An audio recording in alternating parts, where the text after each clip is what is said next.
Hey, Heath Evans, I really want to take issue with your comments with respect to Robert Griffin III and say that right up front you are absolutely 1000% wrong. You made a comment that doesn't even pass the logic test in modern football, and you played the game, so I'm really going to take you to task what you said. First of all, your claim is that Robert Griffin III can't see the field as a quarterback. How a quarterback looks at the field in the National Football League is, just as it is in college, dependent on how that person is coached.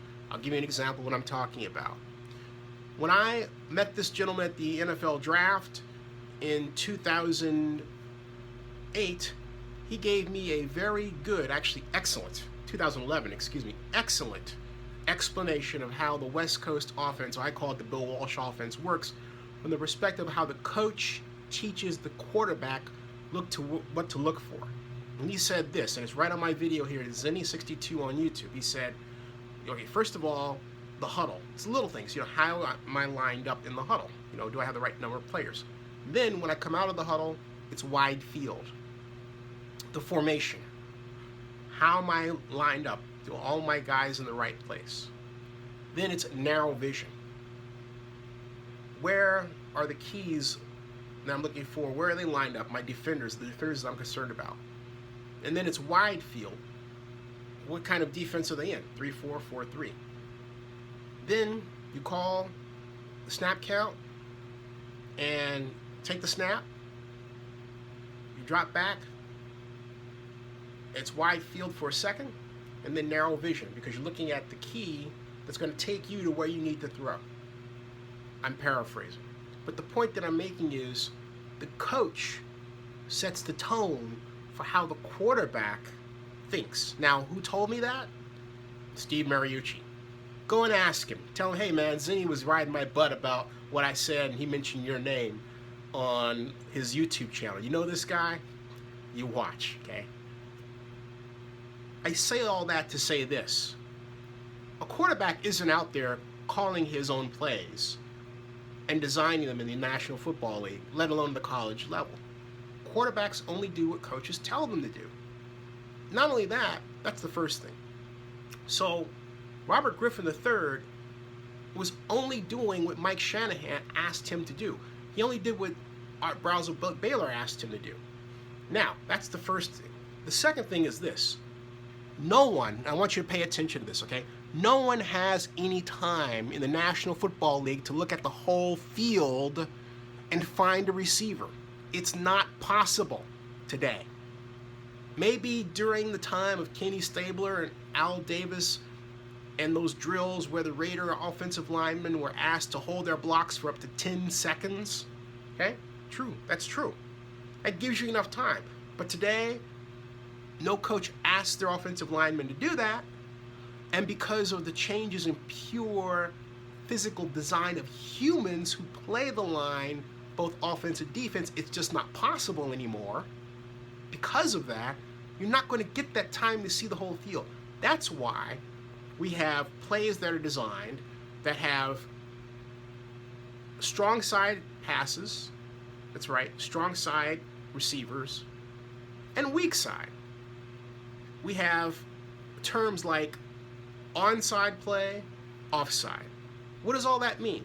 Well, all of those are related to the idea of having an ordered receiver structure. You know what I mean.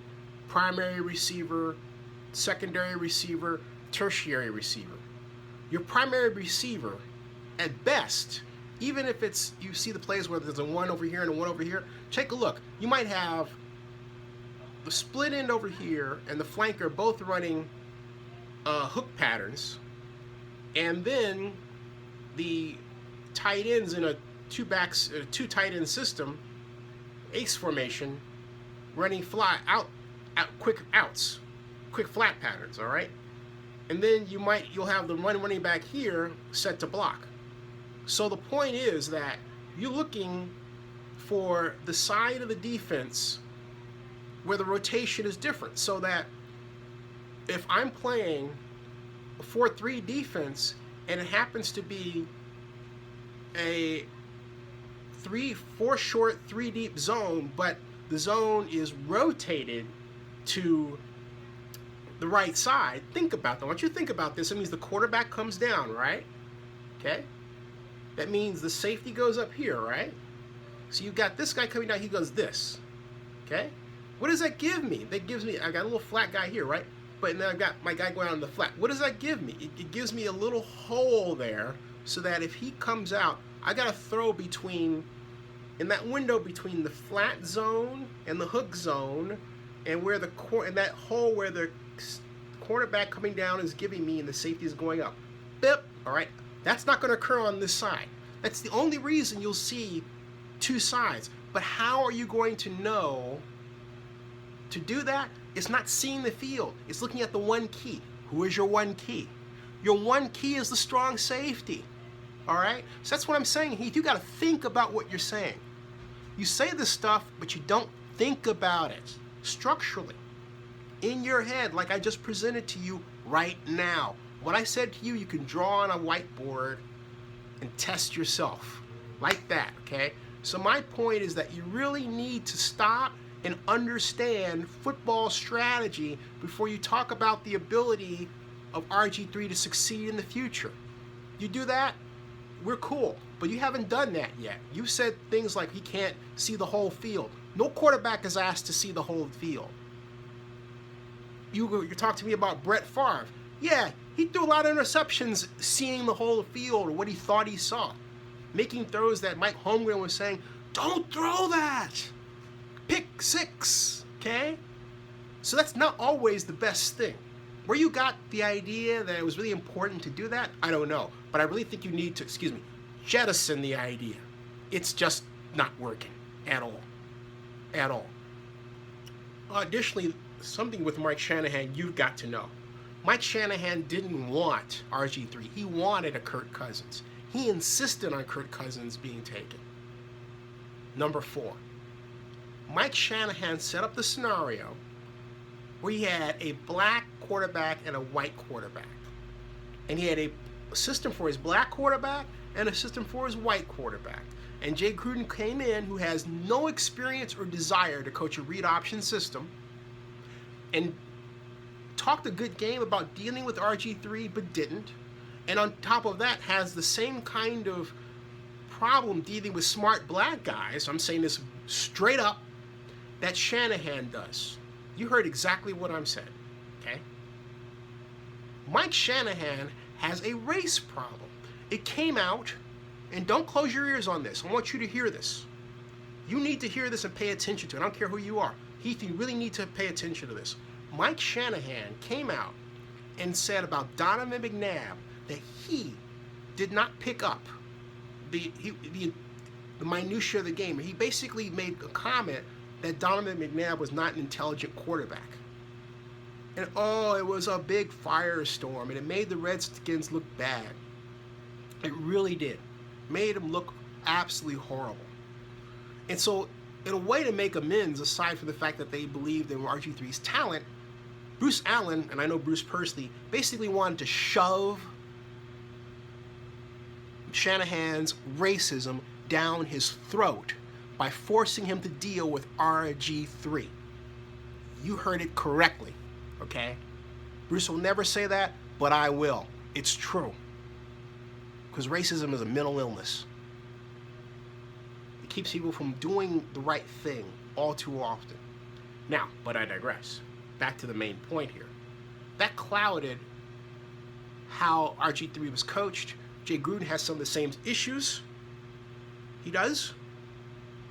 And didn't cotton well to Arbor Griffin III being basically a smart black guy and wanted to show him his place. Okay, maybe some people don't like RG3 about his brand and all that, but he is a nice person. I have interviewed him. I've met him, interviewed him twice. He's got a kind of a quick wit. And if you're not careful, he's kind of a smart aleck, all right? And if you're not used to smart alecky black guys, you're going to have a real issue. And there's some people who aren't. A lot of people who are older in a lot of cases who are, they're not used to guys who are black who are just mentally with it. They're just not. They're used to the, oh yeah, what's happening, bro, all that stuff. I'm telling you, there are a lot of us who are not like that. Just letting you know. Now, and sometimes people want to punish us for not being that way, but the worm has turned. Now, my point is this. RG3 will do very well because Hugh Jackson is committed to him. The Redskins were never committed to RG3. And Hugh Jackson, like I do, understands the unique problems that RG3 faces being an African American black quarterback in the National Football League today because of the social design that I've laid out for you, even though it's changing rapidly. So I ask you, Heath, where are you in society? Are you the kind of person that has issues with smart black guys? Are you the kind of person that prizes the advancement of intelligent African American people because it means that we have completely gotten over the hard racist problems of America's past? Where are you? Don't say that has nothing to do with this. It has everything to do with it.